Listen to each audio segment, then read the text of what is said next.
To say you gotta know somebody, or know somebody to get somewhere these days. To say you know that's alright, yeah that's alright, cause you know that's alright with me. Yeah, you know that's alright, yeah that's alright, cause you know that's alright. So thanks for coming out. We've had a lot of requests for this topic, covering trusts and how to use trusts in real estate investing, and there's other areas, as Phil mentioned, that we can also use trusts that I'll delve into a little bit. But how many people here already own real estate? Already have rental property? Okay. How many people here have it titled just in their personal name? Okay. How many of you use like an LLC or a corporation that you have property titled into? Okay. How many of you have multiple entities, LLCs, and corporations that you kind of segregate, put some of your assets in one, some in another? People do that? Somewhat? Okay. So trusts are quite an easy way to hold title to property, and there's a lot of advantages, and as I put on this slide here, they're definitely the most underutilized tool. They were predominantly utilized back in the days of King Henry VIII. I'll show you a little bit about that. But the core of a trust, the basics of a trust, is an agreement where one party holds assets for the benefit of another party. So basically, an asset has to happen. You have to have an asset. One of the parties holds that asset for the benefit of another. The interesting thing about trust is, as far as real estate is concerned, and also as far as personal property, but more so real estate, is that it divides legal title versus equitable title. What I mean by that is, if you put property into a trust, you're essentially hiring a trustee and not acting as your agent, but acting almost as your employee to handle the property for you just from a legal perspective. So it almost takes all the burdens of ownership off of the beneficiary, who's the owner of that trust, and it places them on the trustee in some capacity, and we'll get into how to limit that capacity. But it reserves the equitable title for the beneficiary. So let me delve down just into the beginning of it first. The concept of trust and the whole idea of a trust goes all the way back 4000 BC, so quite some time ago. Ancient Egypt was really the first recorded sign, where people actually contracted with one another that somebody would hold property, somebody would hold the valuables of, let's say, one of the pharaohs or whatever, and hold them for the benefit of somebody else. It could have been the heirs, it could have been just the pharaoh themselves. With the rise of the Roman Empire and the conquering of these different countries, Roman law then adopted the use of trusts, and later the trusts, as we refer to them in real estate, title holding trusts, which you guys might have heard of as land trusts, started out of King Henry VIII. And King Henry VIII was frustrated. In England, there's a scenario where people would use property for the benefit of others. In the feudal times, basically the king had rights to all the land, and the land was then used by others and granted to others for their use in exchange for certain obligations.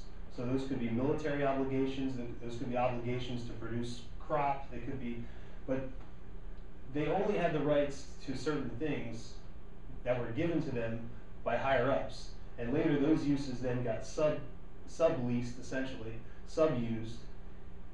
And they figured out that in the early like 1500s, they figured out that one of the ways they could use these uses was to avoid the taxes of the state. So the state would say, when you died, you had to pay a tax, a death tax, when you owned property. That estate tax was then paid, and the king could come in and garnish some of your stuff, garnish some of your property. So what people did was they basically would entrust their property with a third party. That third party would be the owner of the property, from a legal perspective, but the person that gave the property to them, that granted the property to them, would get the use of that property. And that could be for the benefit of their heirs, it could be for their own benefit. The nice thing about it was, if they died, legal title didn't change. Legal title remained in the name of whoever was on title. And a lot of these guys, what they did was they would put legal title in multiple people's names, so that if one of them died, the others were there, and there wasn't any transference of title.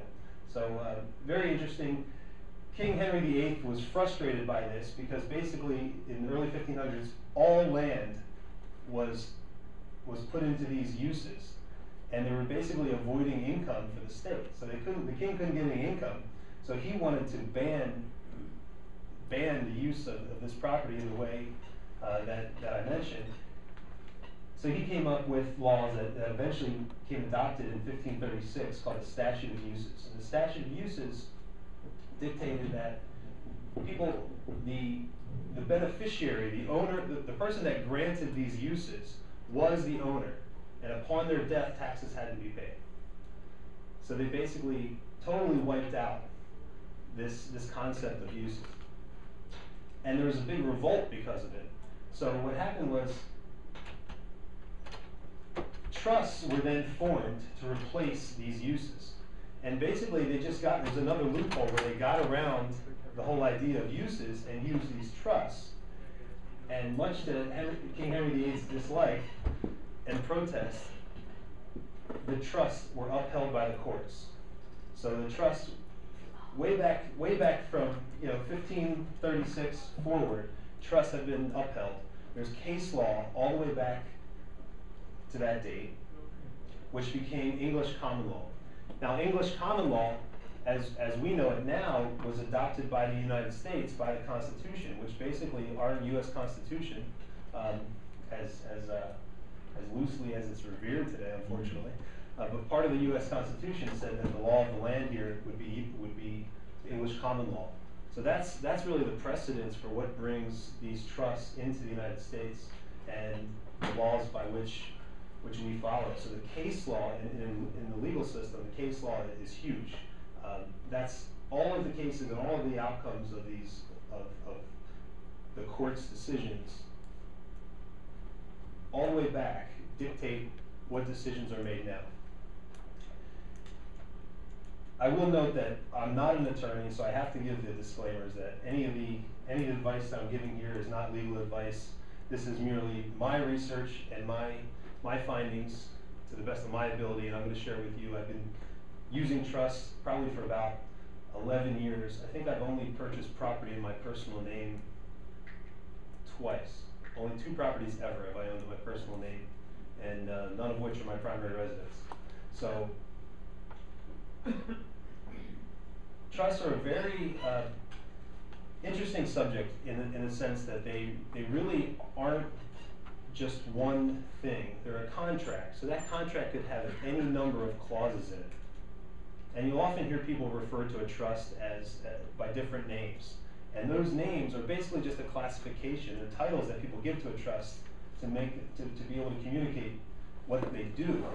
But those rarely are those titles like legal titles for trust. So we'll get into that in a little bit.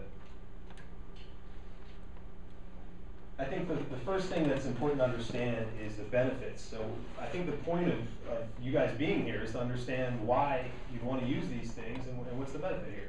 So the first benefit of using trusts is the privacy and anonymity that they provide.